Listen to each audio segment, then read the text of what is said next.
For the bare necessities, the simple bare necessities. Hello and welcome to episode 22. I'm Isaac. This is That's a Shame, by the way. I'm still Isaac. And with me, as always, coming at you live from his carousel of progress that is his sticky laptop hell. Fuck's sake. That's right. It's Techno Declan. How's it going, pal? Been a bit of turmoil in your life, I understand. I'm going to weep. Oh no, already? I might just weep on air. We're in like a minute. I'm gonna into the go. show. I'm gonna go all network on everyone in a minute. Ah, yes, okay. So tell us what's happened. Maybe, because you alluded when we were doing our pre-show, and indeed pre-breaking your own laptop show, to some, tumultuous circumstances. But then, of course, the laptop has become fried with beer. So work backwards from there and just keep us updated with what's going on. Well, I've been having problems with my phone. Uh-huh. The problem is it's broken. Oh, that's one of the top 3 problems that you can have. Top most reported problems. Yeah. In that it was a lying little shit of a phone. In that it would say it was charging. Uh-huh. It would. It would connect to the laptop. It would connect, through the wall plug. That's fine. Tell me it was charging. Then what I'd do, I'd go away for a bit, as one does. Come back to get my charged phone. I only had less charge than before. Oh, less. So it was sucking power out of the phone and back into literally your house. just draining it. You were powering other bits exactly. of electronics in your, like the lamp just running off your phone. I'd been a fool to put the kettle on. That's 50% right there. So I was away at the time. I was staying with my girlfriend, and I couldn't go to the guy I normally go to fix my phone. Everyone's got a guy.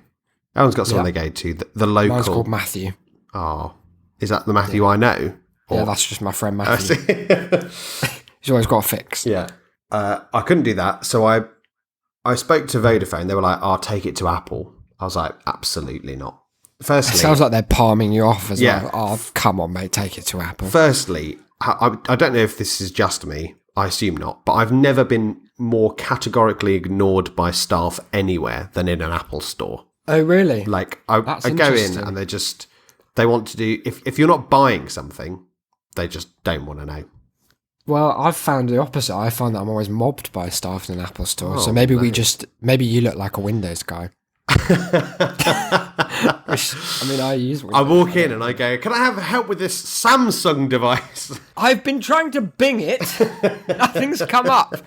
Yes, dear, that'll be because it's got no search results that aren't porn. So I was like, also because I personally and others that I know have had the exact same problem of ever taking something to Apple, which is that it's always your fault.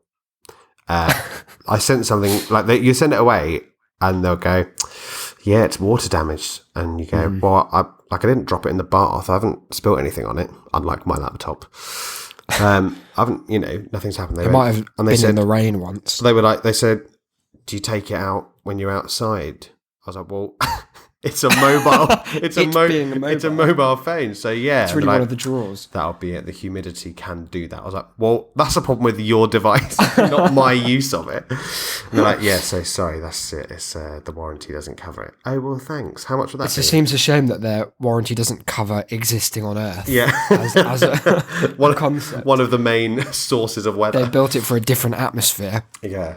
Well, look, we've tested these on Mars, the Moon. Curiosity, that little rover had one. Remember that mad British guy tried to send something to Mars and it just failed? That had about 8 iPhones attached, threw the weight off. So I was reluctant to do so. So I sort of looked up and found a website, and they were like, they seem to be well reviewed by a lot of people and by several legitimate online services. I've never been more sure that this is a scam. Well, no. Well, You've made it sound so dodgy. It wasn't like it was. One of the top results. I went onto one of those like business approval sites, and they were on there and whatnot. Trustpilot. So yeah, that was the one. Top tip. Yeah, 5 stars they had. That's very good. That's the most. So it seemed at the time that it was a problem. It was just a battery problem. That it wasn't taking on charge.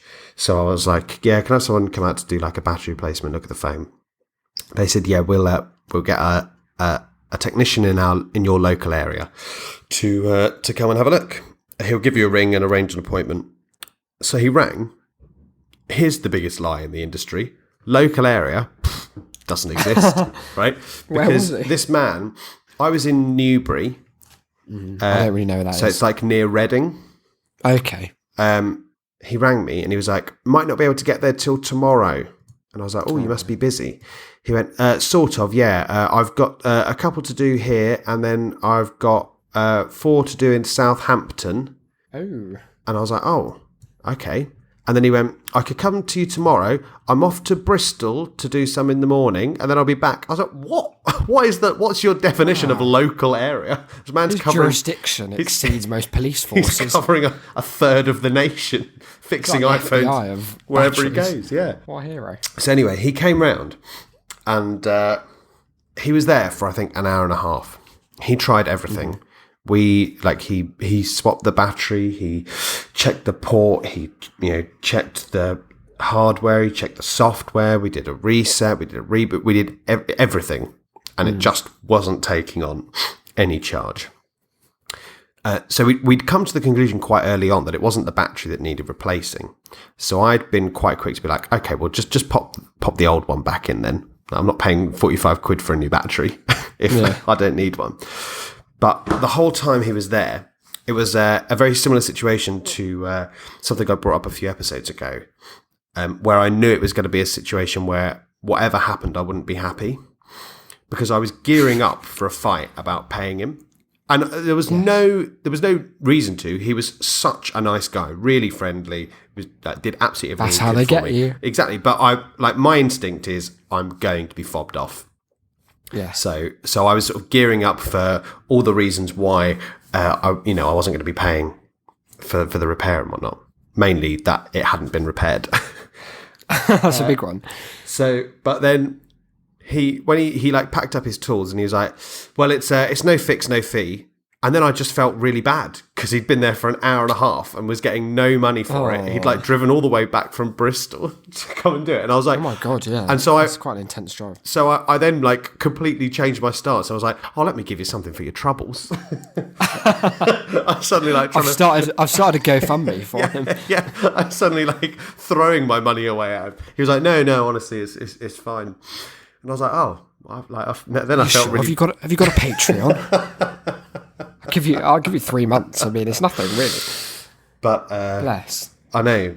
So today I was like, oh, fine. I'm gonna take I'll take the phone in to go and see Vodafone. So Get them to was it fix that he couldn't fix it, or he just didn't know what was wrong? Didn't with it? know what was wrong The with second it. one implies the first. Yeah, but it wasn't like he lacked the tools. Didn't know what was wrong with it. It seems to think that it's a problem with the IC board, so it's just not. It's the charge is going in, but the iPhone isn't telling it to go to the battery. It's just sort of that's a shame. sitting there, just Sending it to the camera. away. Yeah. So the Started battery. taking photos of space. Yeah. So the battery's getting fuck all. That's a shame. So today I was like, right, I'm going to get up early, go into Southend, go to Vodafone, give it to them. They can fix it. Should still be under the warranty. They can go and fix it, and that'll be that. So in the meantime, I've got this really old Nokia. How old are we talking? Well, I mean, we're What talking version of Snake does it play? Snake Xenia.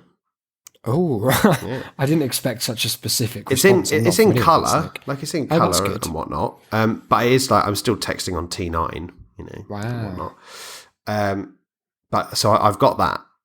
I was going to send you a photo of it to show you, but then realised I don't have a phone with which to do that, so I got really depressed. What a tragedy. So this morning, because we'd arranged to get online and record at about 12, I messaged you saying, what's your number in case I need to ring you if I'm running late. Yeah, it felt like being in the past. Yep. You sent me your number. I did. It was kind. I'd opened up a new contacts page, Isaac. Then didn't put your number in because my mindset was, if I need it, I'll just grab it off Facebook. Oh no, you've become a tool of the modern age. I know. So I got to Emphasis town. on tool. I got to town. I was running late coming home. I went to ring you, and I'd left the phone unlocked in my pocket. So I went into the contacts, went to Isaac, and all there was a big star next to your name and the number 7. I was like, no, it makes me sound like I'm on a hit list. Dial 7 for Isaac. He got in quick with the old phone. It's really good, actually. Yeah, I was one of it's like the .com millionaires. I was there with Graham Bell at the start, and I was like, Alex, keep me the number 7, would you? It's like, oh, don't worry about it, pal. That's great. So yeah, so that was a shame coming home. I forgot to say that coming home from Newbury. Over the weekend, I left a suitcase on the train at London Paddington. Falling apart. Didn't realise till I got to Covent Garden. Then realised I didn't have a phone to ring or to find out where it was. So I had to use a red telephone box in Covent Garden. Oh wow! To like an ring, absolute tourist. Yeah, to ring my dad. Here's the thing, they're a fucking scam and a half. Yeah, they're so expensive, aren't they? It's like £80 a second. Yeah, and also, if you don't do it in the right order, it just eats your money. If you put the coin in and then pick up the receiver, it just asks for money. Oh, it's like an escape room puzzle. Yeah, so escape from theft. Escape from us scamming the fuck out of you. You lose every time. So I ended up, I by the time I managed to get through to my dad, I'd spent £3.50. Oh, you should have done the like reverse. I know the 0800 thing. reverse, but I didn't know how much it would be, and I didn't think my dad would ever No, forgive me. I think he'd countenanced it for 1 second. So- he'd have heard because it calls and it's like, this is an automated message from the 0800 reverse. Would you like to accept a call from Declan? And he'd just be like, no. It's all right. He can go the lad fuck will himself. survive. So thankfully, I managed to get through to Dad, and I'd spent £3.50. I'd put £2 in more for this phone call. By the time it connected, he picked up and it beeped at me and was like, need more funds. I was like, what? Well, I have no more funds. £2 for 10 seconds.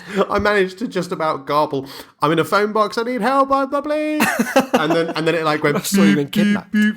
And then thankfully Dad had the good knowledge to ring back. Yes. So he rang back and I had to get a number from him and then wait because I was meeting my girlfriend for lunch. And so With all the money that you'd spent. yeah, on the exactly. phone. So I'll be having dust for lunch. So I then had to ring. London Paddington from her phone, and then I had to go to Paddington. And actually, they did have it. It was the first That's bit really of luck lucky. I'd had all week. Yeah. So I thought did that have was a it, goner. but it did mean I had to go right back to the other side of London in order to go all the way home again. But I did. Wow.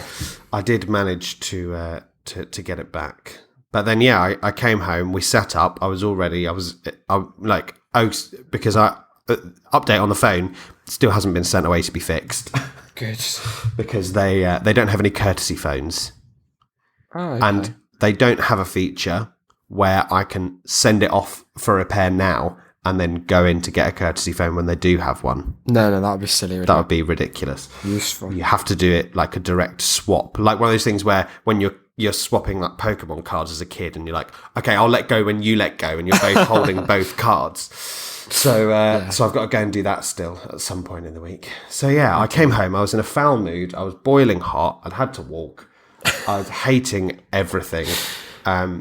It's a good vibe for the show. I cracked open a beer. I sat down. I got on to cast with you, and then I spilt a whole pint of beer over my laptop. I heard it happen as well. It was like, because we were on the call already, and it was like being in Cloverfield or something, because I could only hear your reaction and had to intuit what had happened.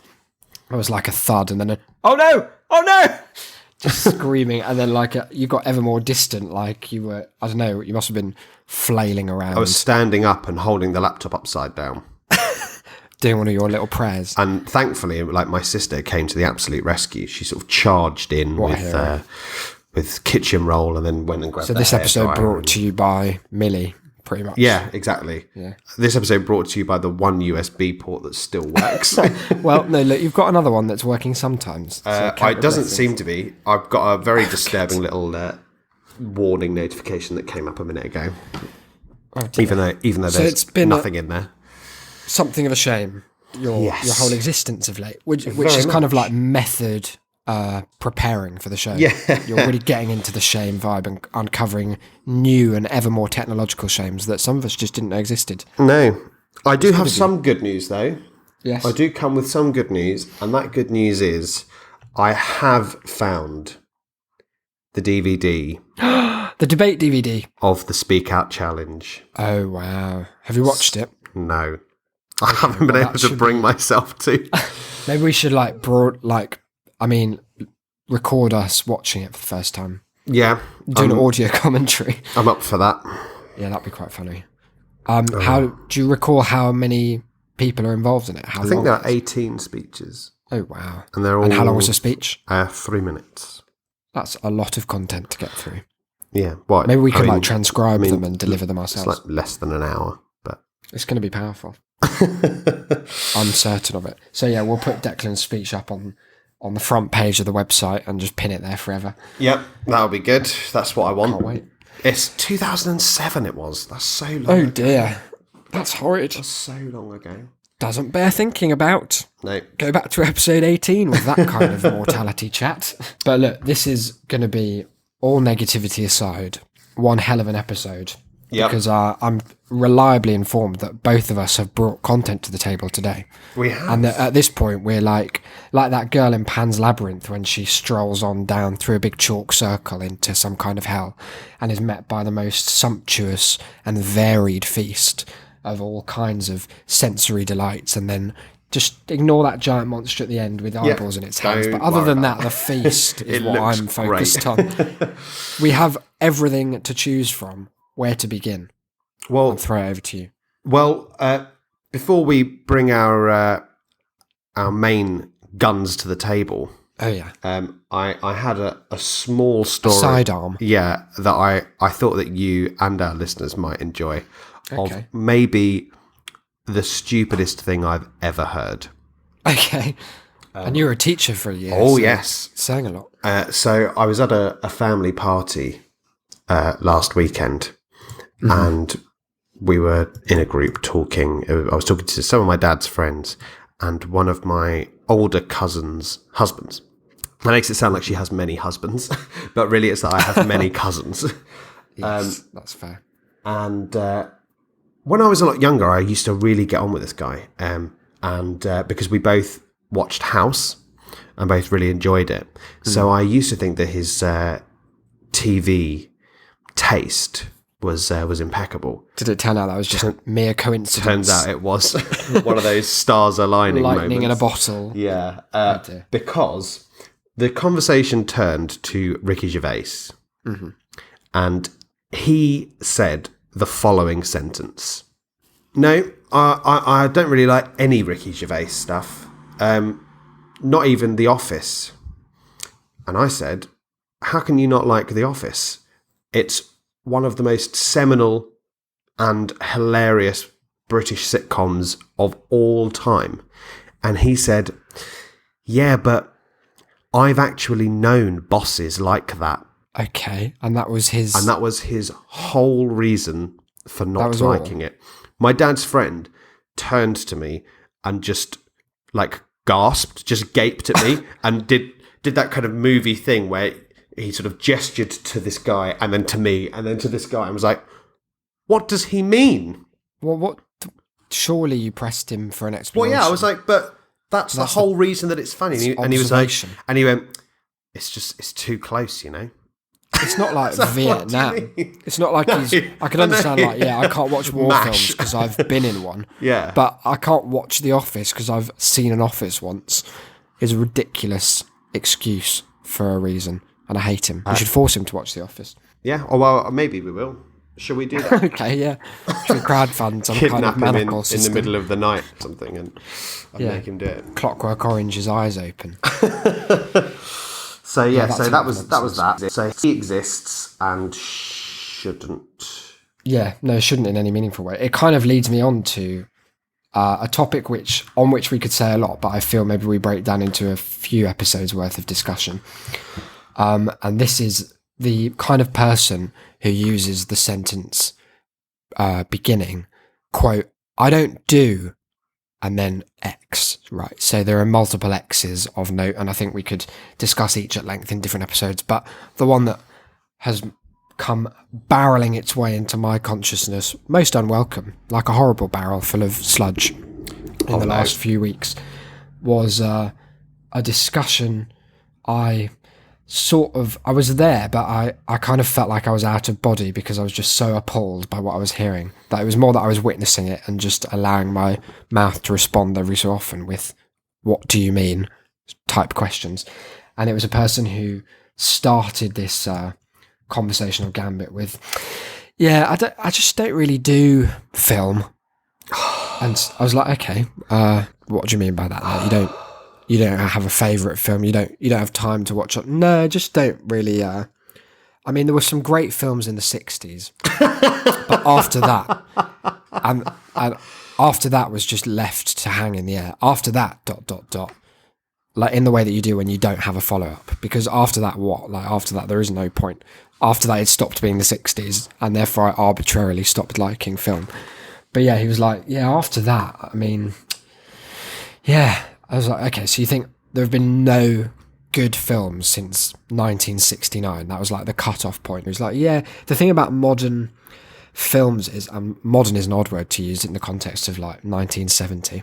Yeah. The thing about modern films is they all have an agenda, don't they? They're all just pushing their agenda. So, okay, that's quite interesting. It's not where I thought you were going to go with that. I thought it was going to be like a rant against like Transformers and blockbuster culture. It's like, okay, what do you mean by that, an agenda? So we'll take Star Wars, for example. Okay, I thought, yeah, I can take Star Wars as an example. He's like, well, the agenda's just obvious, isn't it? Like, it overshadows the film. I was like, okay, well, it's more than one film first, but we'll let that slide. What is the... And I asked what the agenda was. Like, yeah, what is the agenda? He was like, come on. I mean, you can't see it. You've seen Star Wars. I was like, yeah, I've seen it. He was like, and you don't know what Lucas's agenda was in making those films. Is like, I honestly could not tell you what you think his agenda was. Would you like to just take a guess? I'll give you the clue that it's a one-word concept. Oh, I this see. Person is convinced. I won't name them, so we'll just refer to them as a shame or a fucking idiot. I was going to say that a mutual friend of ours has said this to us before. What, that Star Wars? No, that they don't do film. Oh, really? Well, we'll come to that. We'll have to come to that. So I thought think it's this person, and I can't remember who it is. Can you signal in some way? We used to do a radio show with him. Oh yes, of course. I forgot about that. Yeah. Idiot. No, bless him. He's nice. If he's listening, we like you still, but you are very devastatingly wrong about this opinion. But yeah, so the one word. Okay. Here we go. All I'll say is there is not a chance in hell that you could relate, that you will be able to guess. Or incest. No, because that's too grounded in the text, if anything. I'll tell it to you because we could be here forever. His opinion is that Star Wars exists solely and primarily, like, above any interest it has in art or narrative or just being an interesting, like, take on sci-fi or even just cynical money making. Star Wars exists to promote eugenics as a concept. And I thought when he said that, I had to just stop and like mentally work through my admittedly not encyclopedic knowledge of Star Wars, because I'm not the biggest fan of the franchise. Like, I enjoy it well enough. It's fine. But which part of it touches upon eugenics? Isn't like the message the opposite of that? Go on. Well, I don't think it has anything to do with the argument in either direction, really. But if Star Wars were to fall on a side of the debate, I would have... Which I hope it never has to. Yeah, I would have presumed that it was, we're trying to get rid of the guys who are trying to get rid of certain people. Like, surely is it the Sith? They're the bad guys? They're the evil ones. Like, they want to, exterminate good people and Jedis. And Anakin goes and kills all those children. That could be what he means. But I think that, and I don't know how closely this person was watching that moment, but I'm fairly certain that it's framed in a negative light. I don't remember them playing "Celebrate Good Times" over the scene where Anakin rocks up and slaughters the younglings. It is such a funny moment, though. Just like because I know what they were trying to do when they do that kind of shot from behind, and you see the little kid's faces look up, and then doesn't his lightsaber extends, turns on. I don't know what the word is. Becomes erect, I think. Is the So yeah, that happens. But I don't think that there was any. I certainly didn't get the feeling that they were going. So yeah, think on that. Ponder this as you go about your lives. Just remember, riddle me this, guys. Sometimes, but I thought about it. No, go on. Sometimes there are just people who are younglings who need to be light-sabered into the next existence. I thought about it at some length and have been ever since. This was about a week ago now. And I just can't think of because I didn't press the issue at the time, so I was so bewildered by, because like I said, I could never have guessed what the concept was that he thought Star Wars promoted.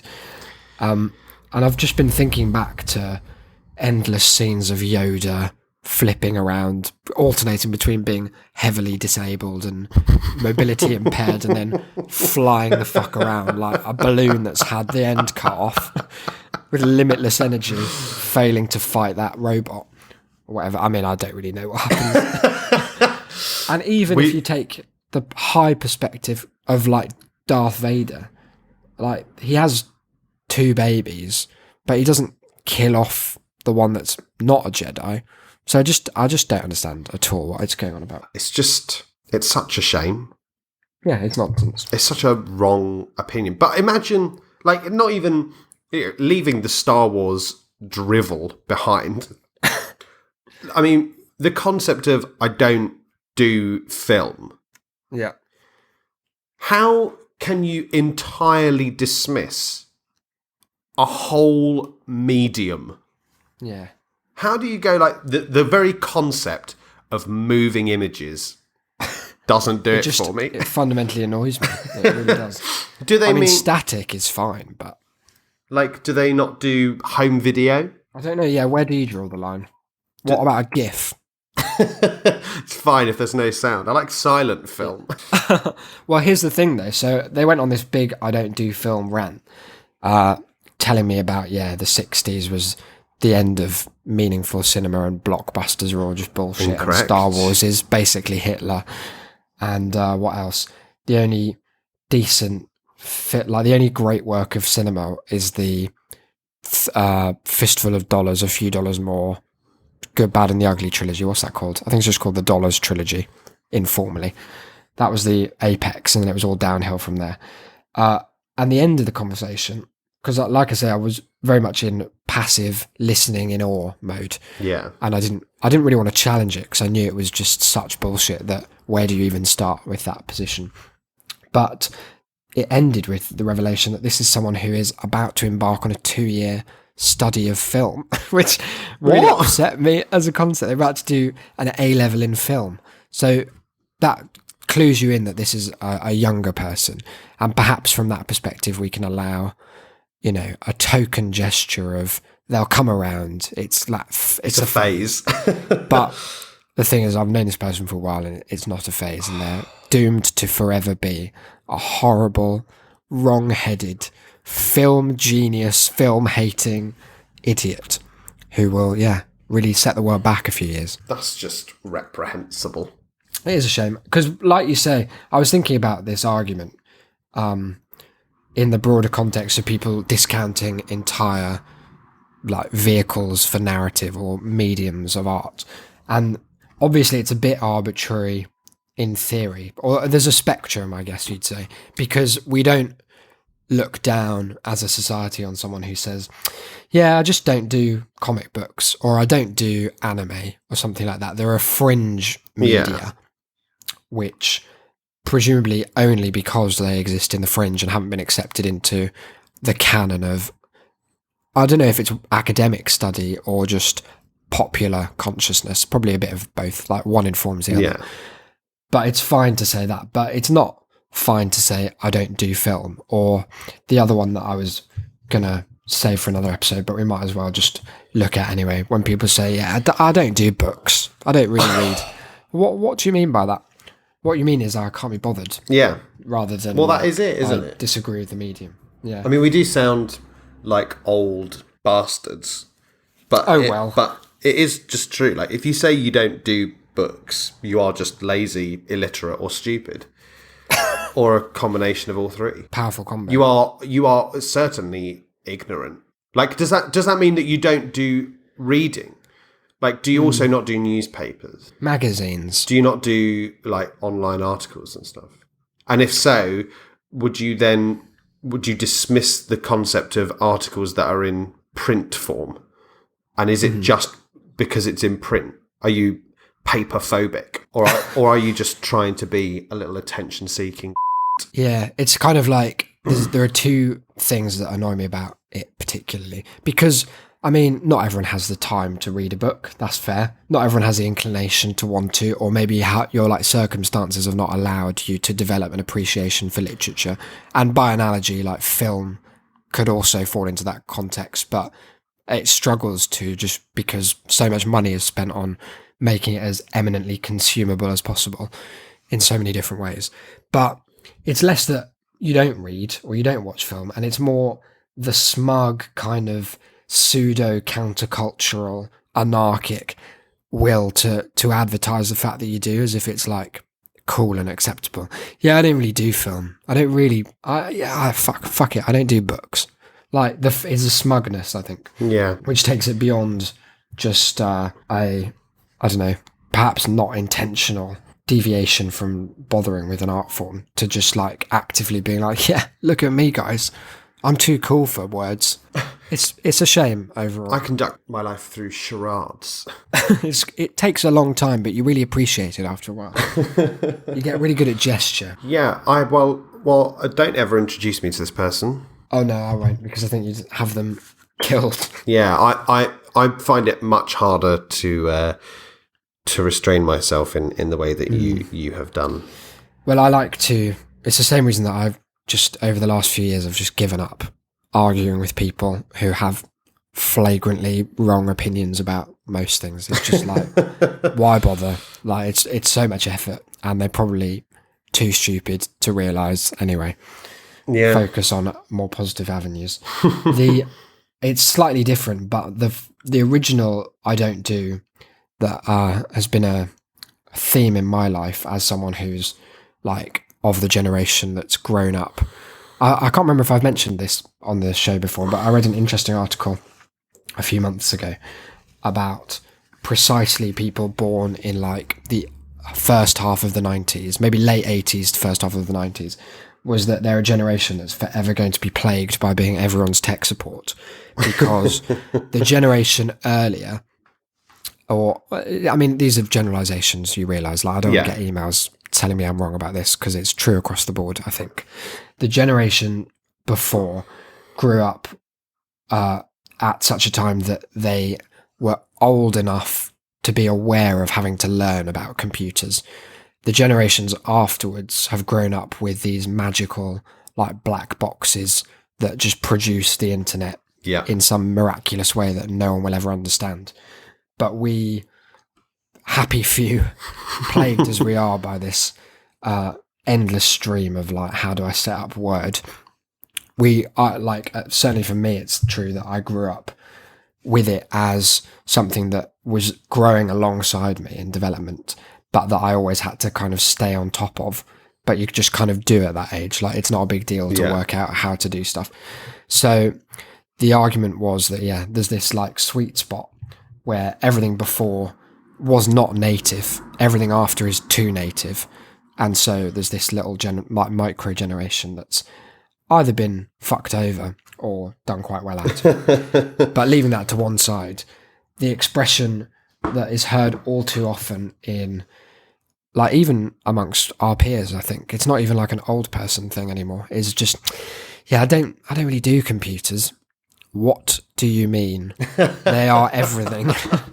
Everything is a computer. Well, I'm going to be honest here and say that I've been guilty of using the phrase myself, but only in the sense that I am acutely aware that a lot of the people close to me know a lot more about them than I do, and I That's fair. would rather defer, because whenever I have something wrong with my laptop, such as having spilt a pint of beer on it, or when it decides that it will only visit Google websites and no other websites. Oh yeah, that was an interesting which day. it started doing every now and then.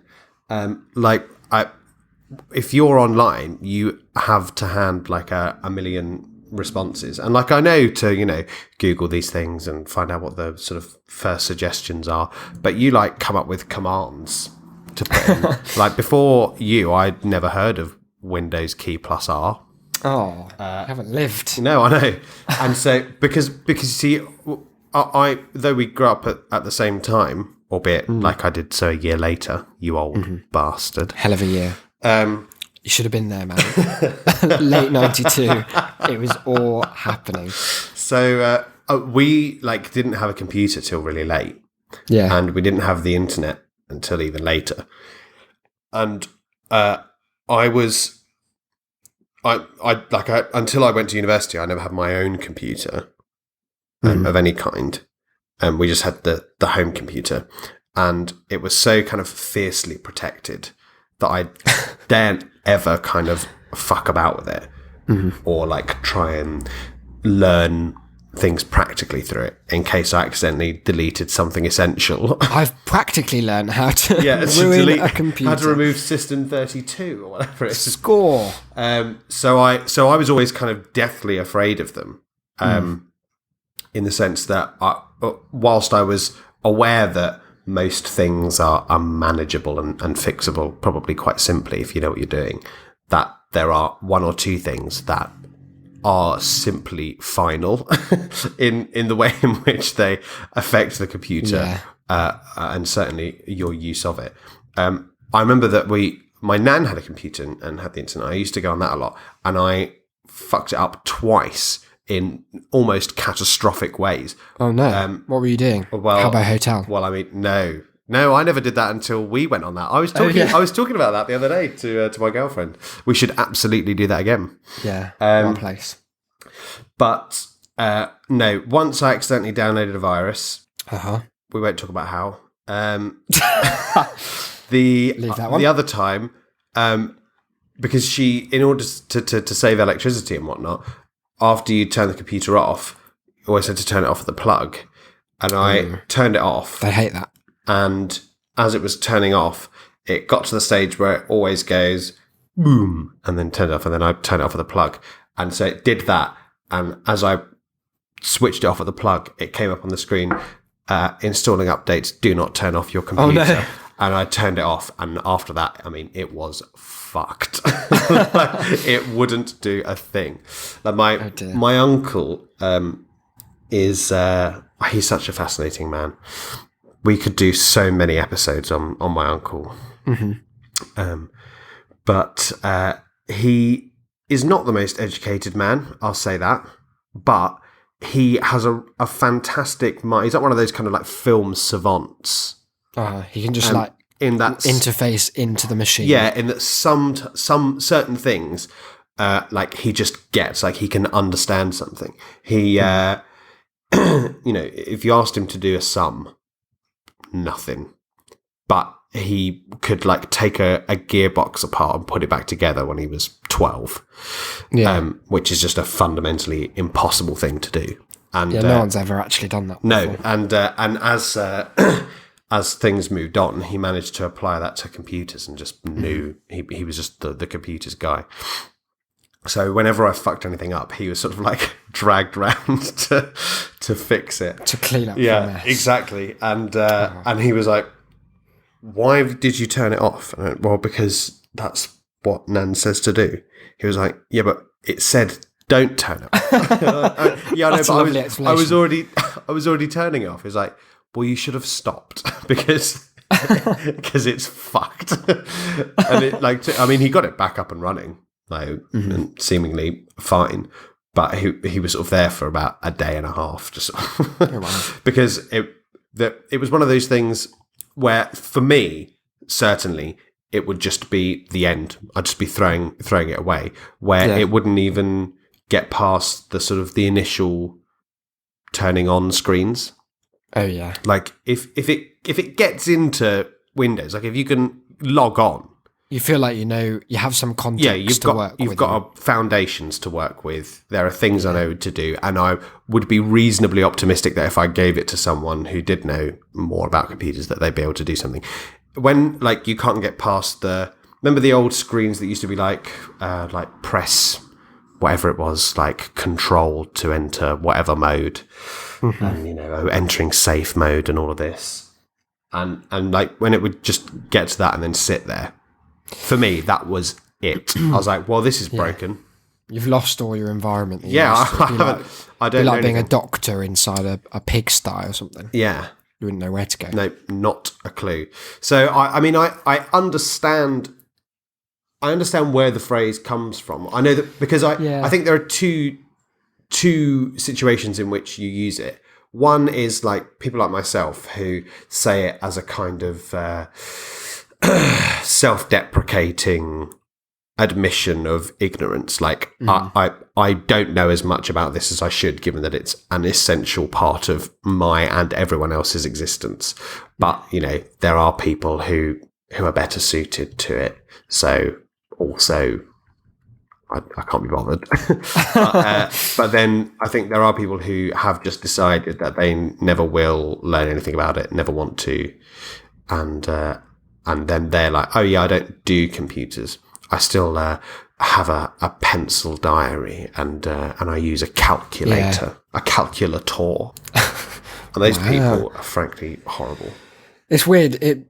I think what upsets me about it as well is like you can understand both of those motivations, and the second one, there's something inherently scary about getting to the stage of your life where you can willingly, like, you just cannot keep up. You've decided for whatever reason you're kind of checking out of progress as a concept. You're like, oh well, I mean, I was with you guys up to fax, and then that sort of only took off for doctors and lawyers, and I never used it. So I'm pretty much done. Did you ever have to go to the library to send a fax? I've never engaged in faxing anything in my life. I can proudly say. I once, how does this sound? I once faxed.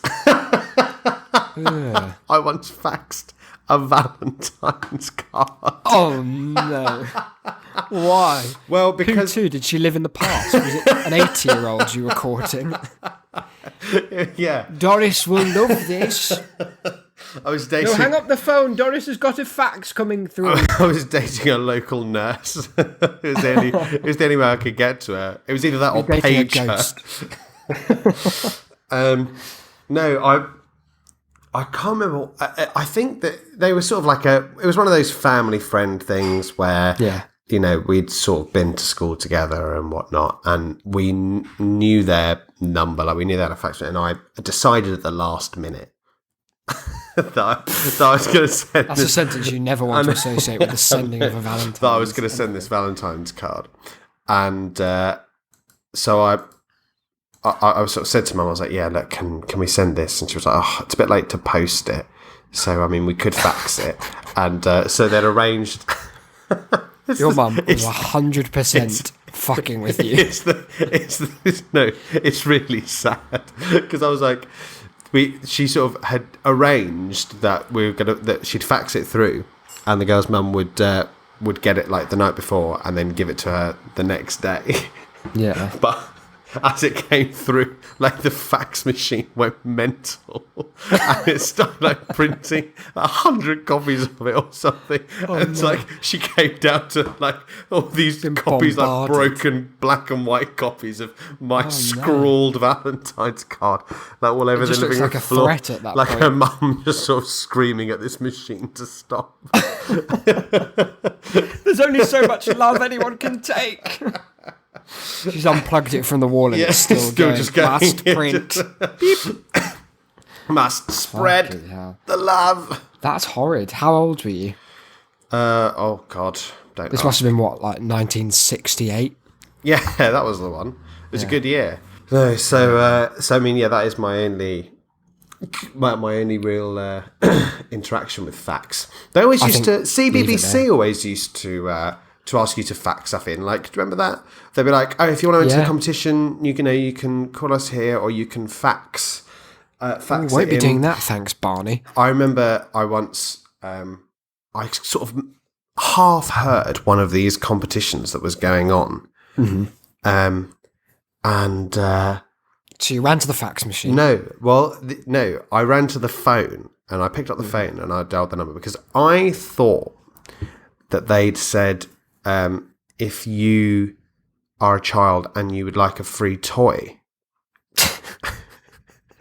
What sort of contest is that? Ring. The competition of existing. You had to be Having a young, volition. have fingers. So I ran over to the phone and I picked up and I rang this number and I don't have the strongest recollection of exactly what I said, but it didn't come across well. Essentially, like my point was, I really wanted this Godzilla toy. I was a big dinosaurs kid. I loved Godzilla. You were a big dinosaur as a kid. I was a big dinosaurs Oh, I kid. see. That would be a hell of a I was a revelation. fucking Spinosaurus. Left it to when I episode was 22 to tell us you were Theodore Rex. younger. And I remember I was sort of like saying, yeah, I really want it, but like my parents won't get it for me. Like they don't want to. And I think that like even at that age, I was thinking if I kind of make this enough of a sob story, yeah. then they might. It's a good buy instinct. it. And they might send me this toy. Anyway, they were like, is like mummy or daddy there? And I was like, yeah, sure. And like handed the phone over to mum. Anyway, she was in the kitchen on the phone for about like 10 minutes, and I'd done that thing. I'm still guilty of doing things like this to this day, where if you're kind of waiting for news, you sort of distance yourself from the source of it. And then wait for it to come. Like if I'm waiting for a response to a text or something. Chuck your phone in the sea. Yeah. Stop letting it charge. Put it in a pint of beer.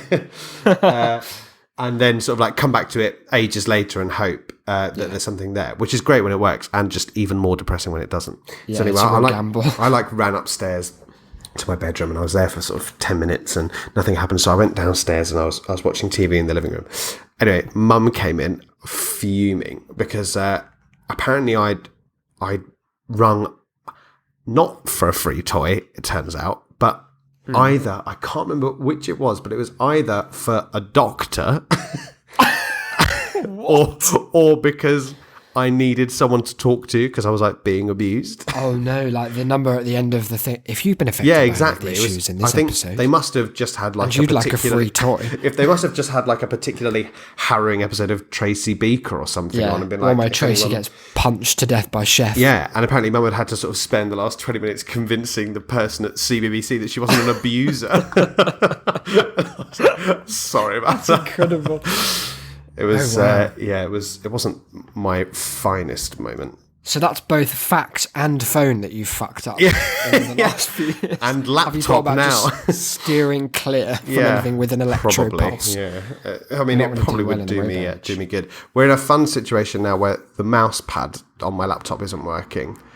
In The that, touch bit. yeah, the touchpad isn't working because well, it's recognizing my finger, but it also is recognizing a finger that isn't there. Oh, the ghost finger. So whenever I move, it's just zooming in and out of the page. Good feature. I know. I don't know if we can draw any specific conclusions from this discussion other than that I am hopeless. That there's just nothing. There's no good that can come of me. Oh no, that's when down. it comes to the world of technology. I've just Well, I think I speak for all our listeners when I say I hope you get your phone back on track, because I know it's a big part of the show for you. Because of course we won't be able to do everyone's except Noah's favourite feature this week. Of No, Hooked. I know. Had to chuck that into the sidelines for now. However, I have got a backup because I do feel bad about the fact that we don't have Hooked and we haven't bothered to set up any more guests. Well, it's the nation's favourite. So we actually have no ending feature. The thing is that this feature was originally a follow-on from something I'd brought to talk about that we haven't got onto. However, I think it might be a nice teaser for next episode. Clever. You've reversed it there. Exactly. Very smart. And it gives us a chance to compare notes on the topic and make sure that we've got it Good idea. spot on. That's something we've never done in the history of this But show. I think that this is a good time to start because it has the potential to be a phenomenal episode. Because what I want to talk about next week is our time on ChristianChat.com. Oh, yes, I'd forgotten about ChristianChat.com. So, And indeed, it had forgotten about itself now. exactly. No longer existing. ChristianChat.com, just as a brief introduction, Primer. is an online chat room. I'm pretty sure it's gone. I'm on it. Oh, I mean, it's definitely described as not secure, which is Oh, wow, it's still here. Which is a it must have shame. just been down when I last looked. yeah. So it's an online chat forum for Christians the world over. Yeah. It's By the world over, it's, they mean the south of America. its own tagline. I mean, imagine this being your target market. Says Christian chat rooms and forums for teens, singles, moms, homeschoolers, and all at ChristianChat.com. That's our podcast audience right there. Come on, homeschoolers. Teens, singles, moms, homeschoolers. That's so specific, You know that that you're sort of scraping the barrel when you pop homeschoolers as a quarter of your main target That's audience. amazing. You pop homeschoolers just before reaching out desperately for all. It's a bit like the Stuart Lee joke that he makes quite often in live gigs, where it's like, if something lands in quite a small way, he'll be like, there we go, one person clapping to that. Worst possible thing for a stand-up, because it shows that you're not popular, but you are. You've started a crusade or something. Yeah. It shows that if you are targeting such a small market as homeschoolers, it's a shame. It strikes me that your opinion doesn't stand up. It's not good, no.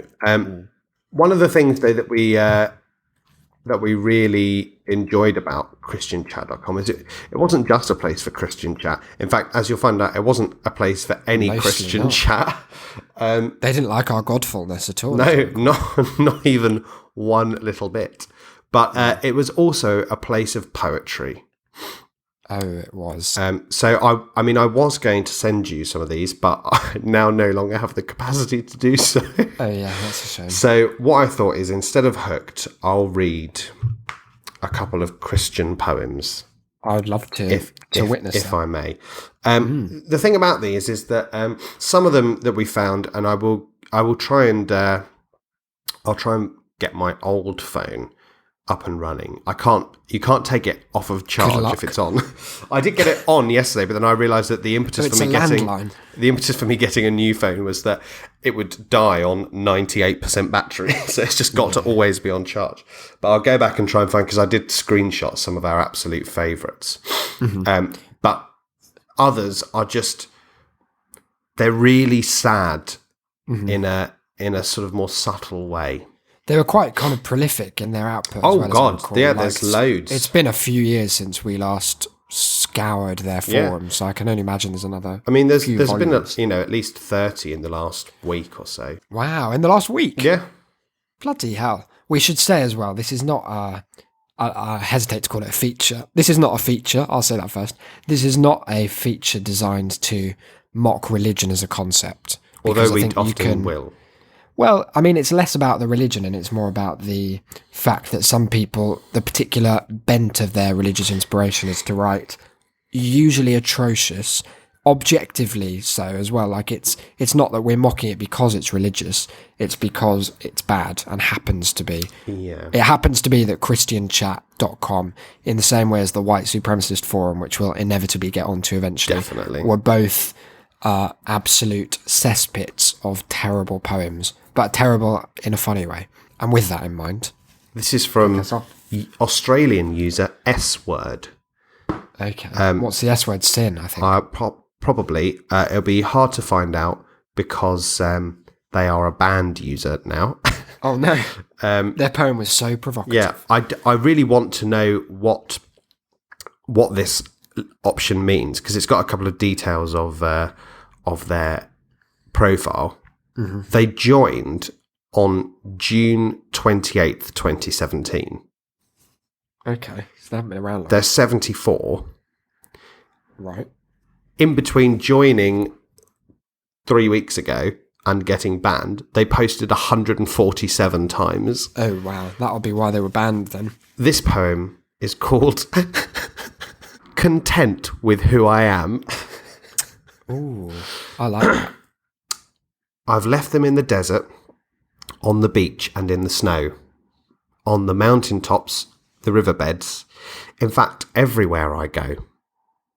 That's another already. It's Yeah. like the slogan for Christian Chat. You could have led with "Everywhere I Go" and included all the rest. Tiny footprints. Indentations to mark the pathways that I've trod. What do you reckon we're going to rhyme trod with? If it's anything to do with the G-Man himself, I will colour me shocked. And is all I'll yet say. they vanish from the sight all, What? except What? the piercing eyes of God. They vanish from the sight all. Okay, I see. think they mean Yes. from all, Right. or of all. So hang on, what's the imagery so far? So he's saying he's wherever he left goes, he leaves particularly tiny tiny footprints. footsteps. It sounds like he leaves his own, then rubs Yeah. them out and has like little doll's Yeah. shoes that he makes. He wants everyone to think he's got tiny feet, like the guy, like the hands guy in Always Sunny. He just like gets a dog to follow it. and for some reason they vanish. Yep, and Only God can see where God he's going. can see them though. The piercing eyes of God, which makes him sound like a comic book villain. Yeah, it does. It makes him sound like they're trying to sexualise him. Yeah. Oh, he's got such piercing eyes. Then here's a worry. And he's always been inside me. I do wish they'd dispense with the keenness to use Yeah. inside in this way, because it has been like whatever pure intentions it once had as a theological concept that God's inside you has just been ruined by all popular culture in Yep. the last 40 years. Oh, definitely. And he's always been inside me. It only gets more worrying. Since the day I ceased to crawl, Oh. he watched me take my first small step, saw me stumble, saw me fall.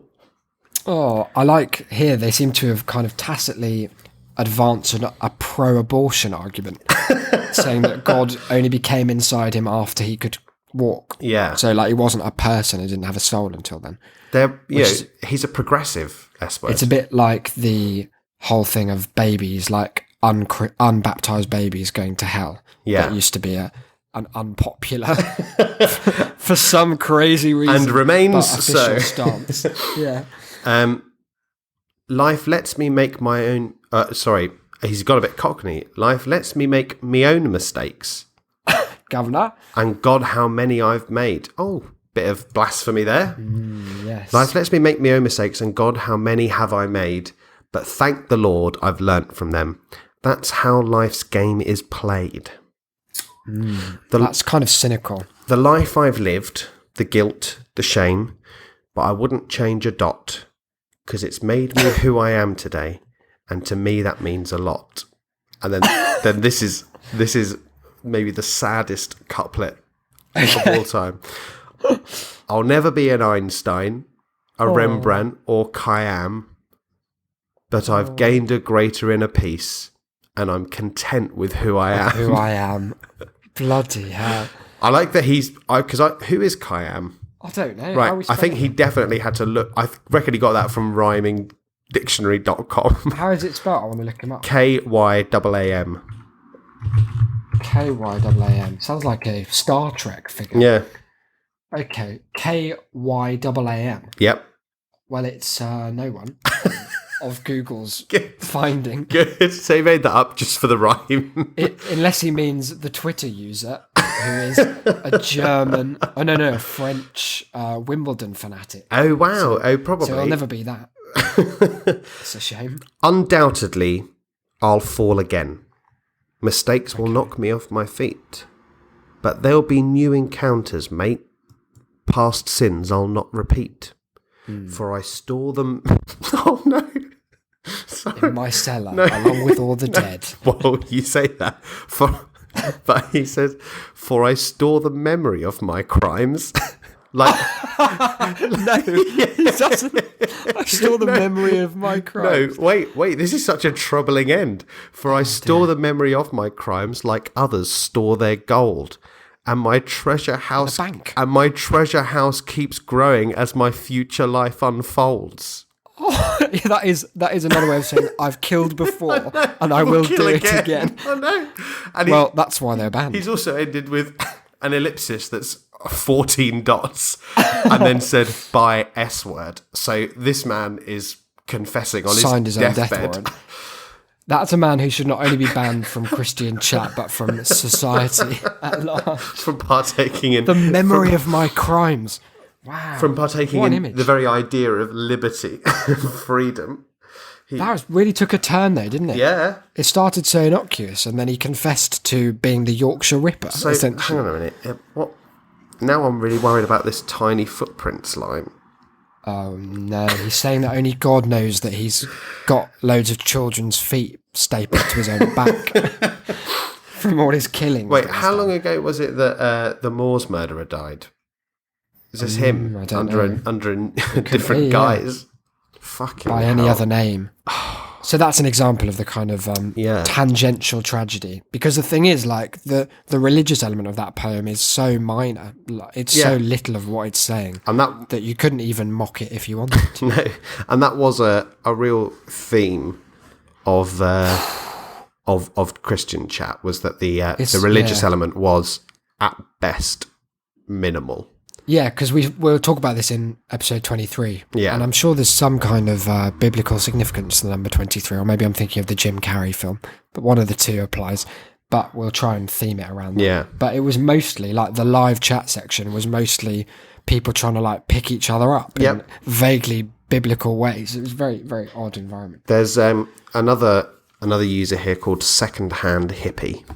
Uh-huh. She's a junior member. Not much cred yet. No, well, that's interesting that you say that, because there is an option under. I say an option. There's a section underneath in their profile called Rep Power, and she's on a stunning 0. Oh, that's unfortunate. But she's quite prolific, it seems, Yeah, in let's see if we terms of can't her turn that poems. But there's one that she's written called Holy War, Oh, which is a shame. Yep. But it wasn't to do with a holy war at all. But it was what I was laughing at before the show, because there's a phenomenal couplet in the middle of it that just says, "I take the bribe and it is sweet, my traitor hands, my traitor feet." It's just the saddest. it's so great. I knew it was coming, but it's still even It's telegraphed that so much. silly, such traitorous feet. My traitorous feet. But Tiny little footprints. she's written a poem, and it's called, troublingly, it's called Double Poetry About Jesus. It's called what? Double poetry about Double Jesus. poetry? Yeah. Does that mean there's two poems, or has she invented a new No. kind of poetry? What she's done is she's just repeated the same line at the beginning and end of each stanza. Oh, And here's the that is thing: clever. each stanza is at most a dozen words long, Right. including her initial and final statement. So Okay. in the end, she's just written a very boring, repetitive poem. Yes. So here it is, listeners. She actually starts off slightly differently, but then she just abandons that and goes on to something new. Had enough. So, double poetry about Jesus, of life, of death, his death, my life. Capital H. Can I just check? Yep. Good. His life, my death, to sin, to shame, of life, of death, Christ's death, my death. my gain. Ah, I see. Also, isn't it weird that shame has been mentioned in both of these so far? Yeah, there you Not go. doing you a see. lot for the religious lobby. Not doing a lot for the brand either, really. Yeah. Then she abandons that. Well, I hesitate to call it structure, but Yeah. that particular form. Mm-hmm. He is Jesus. He was risen again, the salvation of men. He is Jesus. Okay. He is faithful, though my world is ablaze, my commitment a maze. Oh. He is faithful. He is loving, though my heart is a stone when I'm cold and alone. He is loving. He is gracious, though I often give in to temptation and sin. He is gracious. And then the last line, or the last stanza, as we'll call it, really going towards the literal, I suppose. He is Jesus. Did I mention, by case- the way, just to be sure? In case you hadn't guessed. I mean, he's all these things as well, but he is, like, Jesus is the main one. Yeah. Right? Though I'm only his clay. Don't want to think about what that means. No. Is she imagining some sort of a ghost-like situation where he's Patrick Swayze? Hello? He is Jesus, though I'm only his clay. He loves me every day. Any guesses on the last line? He is, he is Jesus? He is Jesus. You're Yes. right. Well done. Ding. Another point. So yeah, That one read like a kind of country song that they'd forgotten to write most of. including the music, Yep. half the lyrics. Oh, more than half, I would say. It was almost like the he is gracious bits, or the he is bookends were just there to remind you what that verse Yeah. was going to be about when you were writing it, and then you'd get rid of them. Like a mould for a cake Yeah. that you left on at the end. Well, when I saw the title "Double Poetry About Jesus," I thought it was going to be one of those ones that you can read forwards or backwards. Oh, You yeah. know, like each line you can read it sort of up the page or down. Turns out it was just that she doubled a lot of the lines. Turns out that she wrote poetry about Jesus and thought, this is a bit short. Doesn't quite do Folded it in justice. half. Thought, I'm onto something here.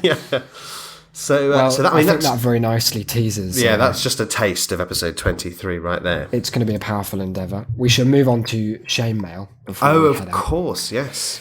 We've had a lovely email this week from our ever closer pal, Paul Shy Yeti. Check out his show. Subject, food.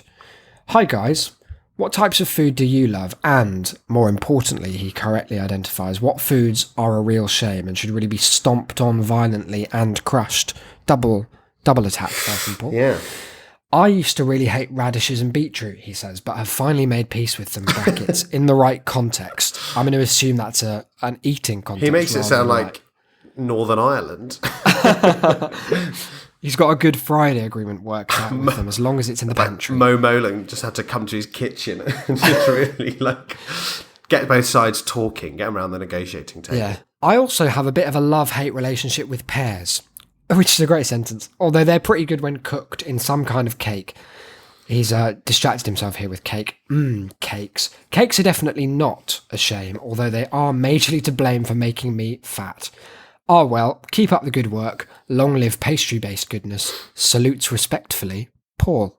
So it's a lovely email, and he's given us some, dare I say, food for thought. Don't you think, Declan? Wouldn't you say? That was organic. Awesome. Yeah. Oh, God, it just keeps coming, doesn't it? That's what Food. That's what keeps those listeners coming back. That's why episode 8's done so well. So what food's a real shame? Let's do quick fire before we get out. Ask which ones we like first. Frankly, desperate to go to the bathroom. Oh, I see. Okay, well, we'll dispense with foods yes. we like. No, okay, what food? What's your favourite food? Go. Don't know. Macaroni cheese. Mine's curry. It's the best food. You're wrong. Next. That's not a food. That's like It's a food that's so type. many foods. Yeah, and they're all great. Foods that are a shame. Not curry. Celery. Oh, really? Yeah, dreadful. I'm not a big dreadful. fan of the There's a type of I don't know what the cooking style is. I'm going to describe it as slime, but there's something people do to leeks that make them so devastatingly upsetting. It feels like a live animal crawling down your throat. That's a shame because I love leeks, but yeah, if they I love leeks as well. What a correctly- great taste, but don't fuck them around. And what else is a shame? Avocado. I love avocado. You're wrong. No. Also, in a broader shame context, I'm trying really hard to transition towards a vegetarian lifestyle. That is a So shame. wish me luck there. Here's a shame. I went to Spoons the other day for Curry Club. Yeah. Best club there is, Thursday night. See you there, guys. They've started doing a vegan curry, so I thought I'll give it a taste, quite literally. The thing about it was £7 or whatever it is. I'm not saying that's really expensive because it's not, because you get a drink. It was 300 and something calories. I bought a dessert for £2 that was 1,200 calories. And that, in essence, is where Spoons is going wrong with their vegan offering. Bulk it up, guys. That's all I'll say. Pop a bit of chicken in there. Here you go, lads. Chuck a bit of beef in. No, look, it's fine. Go for it. Sweet potato isn't a real alternative. No, I will make myself like it in the end. Even if it's just by staring at enough cows and thinking sadly about them being tased into the next life. But thank you very much, Paul, for that email. Declan, please take us out with some quick plugs so that my bladder does not explode. Well, guys, if you'd like to email us as Anyway, that's all. as the wonderful Shy Yeti has, then you can reach us at TAS, that's TAS, at shame.city. For our regular mail segment, Shame Mail. Exactly. You can reach the show on Twitter at That's a Shamecast, or myself at Cynical Declan, Isaac at IsaacBD, or alternatively, you can just go to the website, shame.city. There's loads of ways to get in touch through there. You can sign up to the mailing list for some individual exclusive content. Yeah, bonus episode Definitely. coming this way. And, Shame.city/mail, that is. Yeah, and as always, shame.city/review if you'd love to give us 5 stars. We'd really appreciate it, guys. I'll personally give you such a hug that you won't know whether your spine has got better or worse for it. That's a promise. We can't say fairer than that. No, we really can't. So yeah, tell a friend as always. Spread the word. Spread it far and wide, as you will. Thank you for all your feedback this week. It's been a good week for us on the old Twitter and Definitely, email yeah, hype, people have hasn't been it? really nice. Really picking And on the up, review yes. front, we've had some lovely reviews come in. Very kind, and we love you all dearly. We'll be back for episode 23 on Wednesday. We're going to get right involved in Christian chat. Declan's going to talk all about that guy who looked like Charlie from Always Sunny. Yeah. And Grace, who we both fell a bit in love with. She was, I think. wonderful. And, She was a of delight. course, the mystery that was the wonderful user, Jesus is my wheelchair. God, I forgot about him. Oh, what a tease. We'll be back on Wednesday. Until then, this is That's a Shame, and see you next time. See you next time, guys.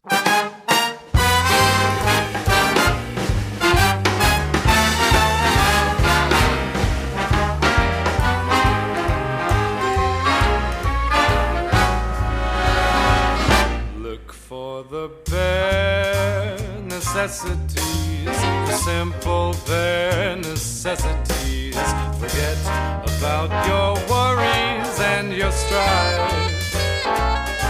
I mean the bare necessities, oh Mother Nature's recipes that bring the bare necessities of life.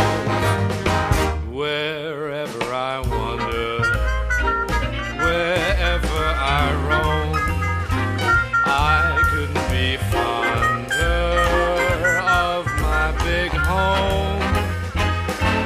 The bees are buzzing in the tree to make some honey just for me.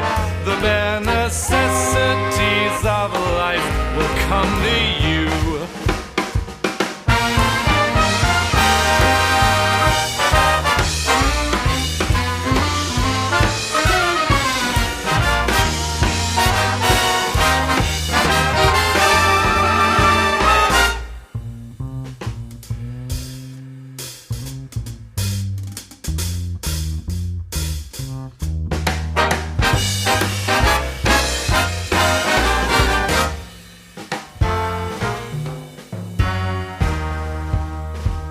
Look for the bare necessities, the simple bare necessities. Forget about your worries and your strife.